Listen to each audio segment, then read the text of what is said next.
ओम नमः चंडिकाय। मैं सर्वेश कुमार सिंह चंचल आज आपको वैवाहिक जीवन में जो आने वाली समस्याएं होती हैं उनका आकलन कैसे किया जाए उनके बारे में आज अध्ययन करेंगे। मूल रूप से जो वैवाहिक जीवन होता है वो वहाँ से ही वास्तविक जीवन की शुरुआत होती है, क्योंकि विवाह के बाद में संतान का होना, जीवन के भविष्य का निर्धारण होना और भविष्य के सपने देखने का प्रारंभ माना जाता है। इसलिए विवाह संबंधी निर्णय लेने में अत्यंत सावधानी होनी चाहिए। जानकारी के आधार पर, जिन लोगों को जानकारी है वो लोग कुंडली के आधार पर मिलान करवाएं, और जो हाथ के बारे में, हस्तरेखा के बारे में विश्वास करते हैं उनको हस्तरेखा के बारे में भी गणना करानी चाहिए, क्योंकि ये इतनी आवश्यक गणना होती है कि जिस पर पूरे जीवन का भार निर्भर होता है, पूरे जीवन का आधार बनता है। तो ये एक निर्णय जीवन के लिए दुखदाई हो सकता है और एक सही निर्णय जीवन में अपार खुशियां भर सकता है, क्योंकि अगर एक गलत निर्णय हो गया तो उसके बाद में उसको हटना उससे और फिर से नए जीवन की शुरुआत करना, इसमें एक लंबा समय बीत जाता है। और मैं कई परिवारों से ऐसे जुड़ा हुआ हूँ जो अपनी इस व्यथा से बहुत परेशान हैं कि उन्होंने एक जीवन में विवाह किया, उसके बाद में वो विवाह में संबंध विच्छेद हुआ, फिर से नए जीवन की शुरुआत के लिए फिर जीवन साथी की तलाश और फिर से जीवन की शुरुआत, यानी समय में जीवन का पूरा अस्तित्व ही समाप्त हो जाता है। ऐसे में जीवन का सही निर्णय करना, बहुत बच्चे लव अफेयर्स में रहते हैं, शादी करने के प्रोग्राम बनाते हैं और उनके हाथ में त्रुटियां होती हैं, कमी होती है, विवाह बीच में ही टूट जाता है, अफेयर्स टूट जाता है या उनकी कई वजह से विवाह में कठिनाई आ जाती है, तो उनके जीवन में समस्याओं का आना प्रारंभ हो जाता है और फिर से नई जीवन की शुरुआत करना, नई जीवन में अच्छी सी ज़िंदगी शुरू करने में समय लगता है। और तब तक वो कीमती समय जो आपका अमूल्य समय था वो आपका निकल चुका होता है। उसमें आपकी सक्सेस, आपके जीवन की खुशियाँ, आपके भविष्य के सपने सब कुछ बिखर चुके होते हैं। इसलिए सबसे इम्पॉर्टेंट जीवन में अगर कोई भी घटना इम्पॉर्टेंट है, कोई भी कार्य इम्पॉर्टेंट है तो वैवाहिक कार्य है इम्पॉर्टेंट। उसका अध्ययन करना, उसके बारे में विशद जानकारी करके ही विवाह करें तो बेहद सुखदायी रहेगा, जीवन में सफलताएं भी रहेंगी और भविष्य के जो सपने आपने देखे हैं उनको पूर्ण करने में सहयोग मिलेगा। अर्थात जीवन में विवाह एक महत्वपूर्ण फैसला है और उस फैसले में जल्दबाजी और लापरवाही न बरतें। आज हाथ में देखते हैं, ये पुरुष जातक का हाथ है जिसमें कि हाथ की सभी उंगलियों की लंबाई, हथेली में सभी पर्वतों की स्पष्टता दिख रही है और इसमें ग्रहों के साथ में जो कमियां आती हैं हाथ में वैवाहिक जीवन में उनके बारे में भी आपको बताएंगे। तो उसमें देखते हैं जो हाथ चौकोर सा एक शेप लिया हुआ है, ये एक जब ऐसी आकृति लगभग बराबर हो जाती है तो ये माना जाता है कि ऐसे जो जातक होते हैं वो वर्गाकार हाथ के अंतर्गत आता है। हाथ ऐसा स्क्वायर शेप में हाथ आता है और ये शेप जो होता है हाथ का, इसमें ये माना जाता है कि ऐसे लोग कॉन्फिडेंट होते हैं और थोड़ा सा मांगलिक असर उनके जीवन में होता है, जिसकी वजह से उनका स्वभाव तीखा होता है। अब ग्रहों की स्थिति जानने के लिए वैवाहिक जीवन में सबसे महत्वपूर्ण होती है बृहस्पति की स्थिति। बृहस्पति पर्वत को देखना चाहिए कि बृहस्पति पर आने वाली रेखाएं पुष्ट हैं अथवा नहीं। सबसे पहले बृहस्पति को देखें कि बृहस्पति पे आने वाली रेखा में रेखा द्विभाजित है, सिंगल है। अगर ये शॉर्ट हो जाती है हार्ट लाइन तो ये समस्याएं क्रिएट करने की संभावना बनाती है, लेकिन अकेले एक लाइन को देखकर भविष्यवाणी नहीं की जा सकती है। उसके साथ में भाग्य रेखा, सूर्य रेखा, मंगल रेखा, इन सभी रेखाओं का भी अध्ययन करना पड़ता है और उसके साथ में सबसे इम्पॉर्टेंट होती है मैरिज लाइफ, विवाह रेखा, उसका भी अध्ययन करना अत्यंत आवश्यक होता है। तो बृहस्पति की पुष्टता होनी चाहिए और बृहस्पति पर आने वाली रेखाएं नीचे को जाकर मंगल के अंदर प्रवेश न करें। ये मंगल का, निम्न मंगल का क्षेत्र होता है। इसमें प्रवेश अगर कोई भी जीवन रेखा के अंदर कोई हृदय रेखा अगर कर जाती है तो जीवन में, वैवाहिक जीवन में कष्ट का लक्षण प्रारंभ हो जाता है, इसमें कोई संशय नहीं। अर्थात ये चीज़ अवश्य देखनी चाहिए कि हृदय रेखा की लंबाई आगे बढ़कर कहीं निम्न मंगल के अंदर प्रवेश तो नहीं कर रही है। अगर ये तीनों रेखाएं एक में मिल रही हैं तब भी वैवाहिक जीवन में कष्ट का लक्षण बन सकता है, इसलिए ये देखना अत्यंत आवश्यक है। इस रेखा का यहाँ तक होना ही उपयुक्त माना जाता है बृहस्पति पर्वत पर। तो हृदय रेखा का सबसे पहले आकलन किया जाता है, क्योंकि हृदय रेखा में भावनाएं, संवेदनाएं, प्रेम, स्नेह, सहानुभूति जैसे गुणों का समावेश होता है। ये लाइन जितनी पीछे खिसकती जाएगी, शॉर्ट होती जाएगी, भावनाएं उतनी ही कम होती चली जाएंगी, व्यक्ति उतना ही निष्ठुर और आक्रामक होता चला जाएगा। इसके साथ ही साथ शुक्र पर्वत को भी देखना चाहिए। शुक्र में अगर ऊंचाई ले ली है, एकदम से उभार आ गया है यहाँ पर और शॉर्ट हो गई है हार्ट लाइन, तो ऐसे लोग सेक्स के मामले में बहुत ही उत्तेजित होते हैं और आवेश की मात्रा बहुत अधिक होती है। तो ऐसे जातकों का भी अध्ययन करना पड़ता है। अब दूसरी चीज़ आती है भाग्य रेखा। भाग्य रेखा का उद्गम किसी भी क्षेत्र से हो सकता है।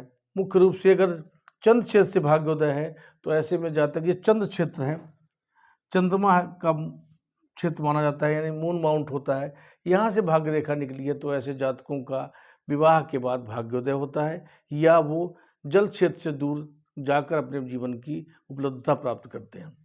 इसके साथ ही साथ सूर्य रेखा का भी आना होता है। सूर्य रेखा मुख्यतः मस्तिष्क रेखा या इसके आसपास से निकलती है और ये सूर्य पर्वत पर पहुंचती है। ये सूर्य पर्वत है और ये शनि पर्वत है। इसके नीचे जो आती है वो भाग्य रेखा होती है और इसके नीचे जो आती है वो सूर्य रेखा होती है, जो सम्मान, प्रतिष्ठा, पद के लिए होती है। ये बुध रेखा होती है। अधिकांशतः बुध रेखा यहाँ से आती हुई दिखाई पड़ती है। ये बुध पर्वत है। ये मुख्य रूप से व्यापार और स्मृतियों के लिए माना जाता है। उसके अलावा ये भाषण या बोलने की प्रवृत्ति के लिए भी माना जाता है। जिन लोगों का बुध उच्च का होता है उनके अंदर भाषण देने की लक्षण बहुत अच्छा होता है, अभिव्यक्ति की क्षमता बहुत अच्छी होती है, वो किसी विषय को बहुत ही सरल तरीके से प्रस्तुत कर सकते हैं। ये विशेषता बुध की होती है। ऐसे ही मंगल साहसिक कार्यों के लिए और चंद्र सौंदर्य प्रियता के लिए। केतु पर्वत जो होता है वो आपके पूर्व जन्म के संबंधों के बारे में जानकारी देता है कि व्यक्ति पूर्व जन्म में कैसा रहा है। अगर भाग्य रेखा का प्रारंभ केतु पर्वत से होता है तो ऐसे जातक का माना जाता है कि उनका जन्म पूर्व जन्म के शुभ कर्मों के आधार पर, अच्छे कर्मों के आधार पर उनको सुफल के रूप में फिर से मानव योनि मिली है। ये सबसे अच्छा योग माना जाता है। यदि कोई जीवन रेखा ही समाप्त हो रही है केतु पर्वत पर इस तरीके से, तो ये भी शुभ योग माना जाता है और ये माना जाता है कि इस व्यक्ति का जीवन उसके इस जन्म के अच्छे कर्मों के आधार पर अगले जन्म में उसका जीवन सफल होगा, ऐसा भी माना जाता है। साथ में ये शुक्र पर्वत है। ये ऐश्वर्य और जीवन शैली को और बेहतर तरीके से प्रेजेंट करने के लिए माना जाता है। दूसरा, इसमें एक विशेषता और भी होती है, इसके अंदर शुक्र का उच्च होना व्यक्ति के आकर्षक व्यक्तित्व का भी लक्षण प्रदर्शित करता है और ये भी बताता है कि ऐसे जातक निश्चित रूप से बहुत ही अट्रैक्टिव होते हैं। उनका नेचर इतना चुंबकीय व्यक्तित्व होता है कि लोग स्वतः उनकी तरफ खींचे चले जाते हैं। कभी कभी देखा होगा आपने कि कोई एक जनसभा में, भीड़ में कोई एक व्यक्ति आता है और उसके पीछे हजारों लोगों की भीड़ चल देती है, तो क्या होता है, वो एक अट्रैक्शन होता है, एक उसके व्यक्तित्व होता है, ऐसी पर्सनालिटी उसके अंदर होती है, ऐसे गुण उसके अंदर होते हैं जो लोग स्वतः ही उसकी तरफ खिंचाते हैं। तो शुक्र प्रधानता इस संबंध में भी व्यक्त होती है। ये शुक्र उच्च का है, सूर्य रेखा निकली है, बुध उच्च का है, तो ऐसे लोग, और मंगल रेखा पर मस्तिष्क रेखा जाती है, चंद्र पे जा रही है, तो ऐसे लोग बहुत अच्छे नेतृत्व करने वाले होते हैं, राजनीति के क्षेत्र में सफल होते हैं और जीवन में सफलता प्राप्त करते हैं। यही रेखा यदि सूर्य रेखा या चंद्र से निकली है तो ऐसे लोग व्यापारिक क्षेत्र में विशिष्टता हासिल करते हैं और विशेष प्रकार की सफलताएं प्राप्त करते हैं। ये तो हाथ का पूरा वर्णन हो गया, इसमें आपको जानकारी हो गई। अंगूठे के साइज के आधार पर भी हम वैवाहिक जीवन के अच्छे स्वभाव, बुरे स्वभाव का जानकारी करते हैं। यदि अंगूठे में यहाँ पर के हिस्से में एकदम से ऐसे गांठ सी आ जाती है, कभी कभी आपने देखा होगा, तो ऐसी जो गांठ होती है ये वैवाहिक जीवन के लिए कष्टकारक मानी जाती है। ऐसे लोग आक्रामक होते हैं और उनके स्वभाव में ऐसा लक्षण होता है कि वो हर समय लड़ाई की भावना, विद्रोह की भावना और शक की भावना के से प्रेरित रहते हैं और उनके संबंधों में घृणा का भाव बना रहता है। तो ये लक्षण शुभ नहीं माने जाते हैं, इसको सही तरीके से देखना चाहिए। अब देखते हैं विवाह रेखा में जो कभी कभी जो समस्याएं आती हैं उनके बारे में देखा जाए। यदि विवाह रेखा है, ये सीधी जा रही है तो ये शुभ मानी जाती है, और इसके साथ में अगर कई विवाह रेखाएं चल रही हैं तो ये अफेयर लाइंस मानी जाती हैं। लेकिन विवाह रेखा वही होती है जिसकी लंबाई सबसे अधिक होगी, यानी जिस रेखा की लंबाई सबसे अधिक होगी वो मुख्य विवाह रेखा मानी जाएगी। अन्य रेखाओं को प्रेम की रेखाएं या अफेयर्स लाइंस को माना जा सकता है, ऐसा मानते हैं। तो इस तरीके से ये रेखा जो लंबी निकली है ये विवाह रेखा है, और जो ये चली हुई अफेयर लाइंस हैं। अगर कोई रेखा विवाह रेखा से निकलकर और ऐसे स्पर्श करती हुई शुक्र के अंदर प्रवेश कर जाती है, शुक्र पर्वत के अंदर प्रवेश कर जाती है, तो ऐसे लोगों का जीवन में जो पारिवारिक जीवन है वो कलहपूर्ण होने लगता है और अंततः उनमें संबंध विच्छेद होने की संभावना पूरी बन जाती है। अर्थात विवाह रेखा की एक शाखा निकलकर ये शुक्र पर्वत पे आए तो ये शुभ लक्षण प्रदर्शित नहीं करता। इसके अलावा अगर देखा जाए तो विवाह रेखा पर कोई भी स्पॉट नहीं होना चाहिए। अगर कोई धब्बा, काला या तिल यहाँ पे बन जाता है तो ये भी जीवन में संबंध विच्छेद का लक्षण प्रदर्शित करता है, या किसी अन्य वजह से, बीमारी या किसी दुर्घटना की वजह से संबंध में अलगाव या दूर होने की संभावना को भी व्यक्त करता है। तो जो विवाह रेखा है वो निर्दोष होनी चाहिए, उसमें किसी प्रकार का स्पॉट या कोई भी नेगेटिव साइन नहीं बना होना चाहिए, ये अत्यंत आवश्यक होता है। इसके अलावा और भी लाइंस आती हैं जिसमें कि विवाह रेखा की शाखा जीवन रेखा को काटे तो भी शुभ लक्षण नहीं बनता। ये शुक्र पर्वत पर न भी जाए और ये अगर रेखा यहाँ से स्पर्श करती हुई एक रेखा और ये जीवन रेखा को काट दे तो ये जीवन में समस्याओं का लक्षण बताती है। ऐसे लोगों के वैवाहिक जीवन में कलह, मारपीट, लड़ाई, झंझट, मुकदमेबाजी जैसी घटनाएं होती हैं और उनका पारिवारिक जीवन तहस नहस हो जाता है। ये घटना अत्यंत दुखद मानी जाती है। इसके अलावा विवाह रेखा यदि भाग्य रेखा को काटे तो भी ये दुखद घटना मानी जाती है और ये शुभ योग नहीं माना जाता। भाग्य रेखा नीचे से जा रही है और आपके शनि पर्वत पे पहुंचने वाली प्रत्येक रेखा भाग्य रेखा कहलाती है। जो बीच की उंगली के नीचे पहुंचती है, जो शनि पर्वत होता है, वहां पर पहुंचने वाली रेखा भाग्य रेखा। यदि इसको कोई रेखा विवाह रेखा से निकलकर काटे तो ऐसे लोगों के जीवन में दुखद घटनाएं होती हैं और जीवन में संबंध विच्छेद होने का पूर्ण योग बन जाता है। भाग्य में कमी आती है और बड़े नुकसान उठाने पड़ते हैं, आर्थिक और सामाजिक। इसी प्रकार यदि अन्य रेखाओं को भी देखें, यदि विवाह रेखा झुककर नीचे को झुककर एक क्रॉस का बने, जहाँ पर झुक रही है हल्की सी, वहाँ पर एक क्रॉस का साइन बन जाए, ये इस तरीके से एक क्रॉस बन जाए, तो अगर ऐसा स्थिति बनती है तो ऐसे में जीवन साथी के जीवन पर आने वाला संकट प्रदर्शित होता है। अर्थात ऐसे जातक के जो जीवन साथी होगा उसका जीवन समाप्त होने की घटना भी हो सकती है, ये माना जाता है। इसके अलावा जो अन्य रेखाओं के बारे में बताया है कि आपके जो आसपास जो रेखाएं होती हैं वो खास तौर से जो छोटी रेखाएं होती हैं और झुकती हुई रेखाएं होती हैं वो अफेयर लाइन होती हैं, और वो जीवन में संबंधों को, जो एक संबंध बना हुआ है, जो वैवाहिक जीवन चल रहा है, उसके अतिरिक्त संबंधों को प्रदर्शित करती हैं, ऐसा माना जाता है और ये अत्यंत अशुभ लक्षण माना जाता है। इसके अलावा दो हृदय रेखाएं, अगर किसी व्यक्ति के हाथ में दो हृदय रेखाएं, एक तो हृदय रेखा ऑलरेडी बनी हुई है, एक ऐसे ही बन जाए यूं, ये एक अगर ये छोटी बनती है तो ये महत्वाकांक्षा रेखा है। अगर ये रेखा इस तरीके से बन जाए तो ये गर्डल ऑफ वीनस हो गई, तब भी ये वैवाहिक जीवन के लिए कष्टकारी होती है।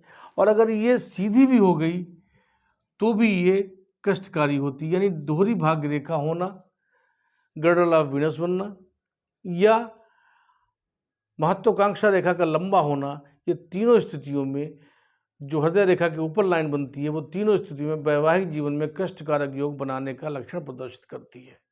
ये होना अत्यंत अशुभ माना जाता है। ये रेखाएं जीवन में समस्याएं पैदा करती हैं। इसके अलावा यदि कोई रेखा चंद्र पर्वत ये माना गया है, यहाँ से कोई रेखा निकले और विवाह रेखा को स्पर्श कर ले, इस तरीके से यहाँ से निकल कोई रेखा विवाह रेखा को स्पर्श कर ले, तो ऐसे व्यक्ति के अंदर कामुकता अधिक होती है, सेक्सुअल कैपेसिटी अधिक होती है और उसका ये नेचर समाज के लिए ये घातक सिद्ध होता है और समाज में उसको चरित्रहीन के रूप में भी जाना जाता है। ये लक्षण होना अत्यंत अशुभ माना जाता है और इसका होना शुभ लक्षण प्रदर्शित नहीं करता। ये अत्यंत ही दुखद घटना भी मानी जाती है, क्योंकि समाज में प्रतिष्ठा सम्मान में ऐसे लोगों की बाधा हमेशा पड़ी रहती है। सबसे इम्पॉर्टेंट एक लाइन और भी देखी जाती है कि सूर्य रेखा जो सूर्य पर्वत के नीचे दिखाई पड़े, ये सूर्य रेखा कहलाती है। अगर विवाह रेखा की कोई शाखा बढ़कर सूर्य रेखा की तरफ पहुंच जाए या वही पहुंच जाए तो ये अत्यंत शुभ योग माना जाता है। ऐसे जातक के जीवन में जो उसका जीवन साथी होता है बहुत प्रतिभाशाली होता है और उसके सौभाग्य से उसके जीवन में बहुत अच्छे संबंध बनने की संभावना बनती है और ये भी बनता है कि ऐसे लोग धन के मामले में, ऐश्वर्य के मामले में, प्रतिभा के मामले में जीवन साथी उनका बहुत ही अच्छा होगा। यदि पुरुष के हाथ में है तो उनका महिला जो पत्नी होगी वो अच्छे जीवन वाली, अच्छे मस्तिष्क वाली, विचारधारा वाली, प्रतिभावान, धन को प्राप्त करने वाली होगी। और यदि महिला है तो उसके जो पति होगा वो प्रतिभाशाली और बौद्धिक क्षमता का अच्छा माना जाएगा और उसके साथ में धन वैभव का अच्छा योग उसके द्वारा बनेगा, ये भी माना जाता है। मंगल रेखा, यदि मंगल पर्वत होता है उससे कोई विवाह रेखा को स्पर्श करे, ये मंगल पर्वत होता है। जहाँ पर हमने आपको दिखाया है कि ये चंद्र पर्वत के ऊपर हृदय रेखा के नीचे का क्षेत्र होता है, ये मंगल पर्वत होता है। यहाँ से कोई रेखा ऐसे जाकर यदि विवाह रेखा को स्पर्श करे तो ये भी शुभ संकेत नहीं होता है। ऐसे में ये माना जाता है ऐसे व्यक्ति के जीवन में वैवाहिक जीवन के अतिरिक्त उसके कुछ गुप्त संबंध होते हैं जो हमेशा गुप्त रहते हैं और वो अपने जीवन में उनको लंबे समय तक चलाता रहता है, जो वैवाहिक जीवन के अतिरिक्त होते हैं। ये विवाहेतर संबंधों को प्रदर्शित करता है। मंगल से जाने वाली रेखा का विवाह रेखा में स्पर्श करना विवाहेतर संबंधों को प्रदर्शित करता है। ऐसे ही लाइंस का जो विवाह रेखा के पर अगर किसी का द्वीप बना हुआ है, द्वीप मतलब होता है कि ऐसी आकृति जो इस तरीके से बन जाए, जौ जैसी आकृति या इस तरीके से बन जाए, बीच में गैप सा हो, आँख जैसी बनी हो। अगर ऐसी आकृति बनती है तो ऐसे व्यक्ति के जीवन में हमेशा ये संभावना रहती है कि उसका जीवन दुखद होगा, वैवाहिक जीवन में सुख नहीं होगा। और यदि कई योग बने हुए हैं, कई ऐसी आकृतियां बनी हुई हैं विवाह रेखा पर, तो निश्चित रूप से ये जान लीजिए कि ऐसे जातक को विवाह नहीं करना चाहिए। अगर उसका विवाह हो जाता है तो वो बड़ी समस्याओं को लेकर आएगा और वो उसका वैवाहिक जीवन कुछ 1 वर्ष तक भी नहीं चल सकेगा साथ साथ, और उसमें व्यवधान आ जाएंगे, ऐसा लक्षण माना जाता है। अर्थात विवाह रेखा पर यव का चिन्ह बनना, द्वीप का चिन्ह बनना अत्यंत अशुभ चिन्ह माना जाता है। इसके अलावा जो विवाह रेखा पर अगर नीचे की ओर गिरती हुई दिखाई पड़ती है लाइन इस तरीके से, तो ये शुभ माना जाता है। और ये माना जाता है ऐसे जातक को अपने पत्नी से और पत्नी को अपने पति से विशेष लगाव और प्रेम की भावना विकसित होती है। ये सबसे अच्छा लक्षण माना जाता है। कभी कभी हम इस बात को देखते हैं कि कुछ लोग बताते हैं कि सगाई होने के बाद शादी टूट गई, या कभी कभी कुछ फंक्शन होने के बाद में विवाह का टूटना होता है। तो उसमें एक चीज़ होती है कि जब भी कोई विवाह रेखा कई हिस्सों में टूट जाती हुई, लंबाई लिए हुई है, ब्रेक हो रही है इस तरीके से, और ये ब्रेकिंग दिख रही है हाथ में, तो ऐसी जो स्थिति होती है जब कई भागों में विवाह रेखा बढ़ जाती है तो निश्चित रूप से माना जाता है कि ऐसे जातक के जीवन में जो विवाह है वो पूरी तरीके से सफल नहीं होगा, या कई बार उसके विवाह की रस्में पूरी होंगी और बीच में उनके विवाह की रस्में टूटेंगी भी। अर्थात तिलक होने के बाद में विवाह का टूट जाना, किसी रिंग सेरेमनी के बाद में विवाह का टूट जाना, तो ऐसे रिश्ते टूटने का लक्षण यही होता है कि जब विवाह रेखा में ब्रेक हो जाता है, टूटन आ जाती है, तो ऐसी घटनाओं के संकेत मिलते हैं और ये शुभ नहीं होता। ऐसे ही बाकी स्थितियां तो ठीक होती हैं। यदि कोई रेखा बुध पर्वत पर ऊपर से आकर और ऐसे काट दे किसी विवाह रेखा को, तो ये भी शुभ संकेत नहीं होता है। इसमें ये माना जाता है कि उसके विवाह का विरोध होता है। लोग जो रिश्तेदार उसके होते हैं, जो अपने समझे जाते हैं, वो ही उसके शादी का विरोध करते हैं और विवाह होने में अड़चन डालते हैं। उसकी कमियों को दूसरे पक्ष को बताकर उसके विवाह में अवरोध डालते हैं। ऐसा लक्षण माना जाता है इस अवरोध रेखा का। तो इस प्रकार ये रेखाएं हाथ में आना जीवन के सुखद लक्षणों को प्रदर्शित करती हैं और जीवन में वैवाहिक जीवन के अच्छे होने का लक्षण प्रदर्शित करती हैं। और यदि इसमें व्यवधान रेखाएं ऐसी चल रही हैं तो जीवन में व्यवधान का योग भी प्रदर्शित करती हैं, ये माना जाता है। और यदि कोई विवाह रेखा स्पष्ट बनी हुई है और ये विवाह रेखा मुड़कर ऊपर को चल देती है, तो ये विवाह न होने का संकेत है। लेकिन अगर विवाह होने के बाद ये रेखा ऊपर को चलती है तो भी ये अशुभ मानी जाती है और ऐसे में माना जाता है ऐसे व्यक्ति का जीवन साथी उससे पहले उसका साथ छोड़ देगा, जीवन साथ छोड़ देगा, ऐसा योग माना जाता है। इस तरीके से हाथ की रेखाओं का अध्ययन करना अत्यंत आवश्यक होता है और रेखाओं में विवाह रेखा का अध्ययन उससे भी महत्वपूर्ण माना जाता है। और क्योंकि विवाह ऐसी रस्म है जहाँ से एक जीवन की शुरुआत होती है और जीवन में सफलताओं के लक्षण बनाती है। जीवन में भविष्य के सपनों को पूरा करने के लिए विवाह का होना अत्यंत आवश्यक है, क्योंकि उसके बाद ही हम अपने उन सपनों को तलाश करते हैं, अपने भविष्य की तलाश करते हैं और अपने बच्चों के भविष्य की तलाश करते हैं। तो ये क्रम जो होता है जीवन का, जिसकी शुरुआत होती है विवाह से होती है, जो कि सबसे महत्वपूर्ण एक रस्म मानी जाती है। इसलिए इसका करने से पहले इस सही तरीके से निर्णय लेना अत्यंत आवश्यक है। आज के वीडियो में इतना ही। आपको कोई संपर्क करना है तो आप हमारे व्हाट्सएप नंबर से कांटेक्ट कर सकते हैं, मैसेज कर सकते हैं। आपको आज का वीडियो अच्छा लगा हो तो आप लाइक करिए, सब्सक्राइब करिए, अपने फ्रेंड्स और फैमिली के साथ शेयर करिए। थैंक्स।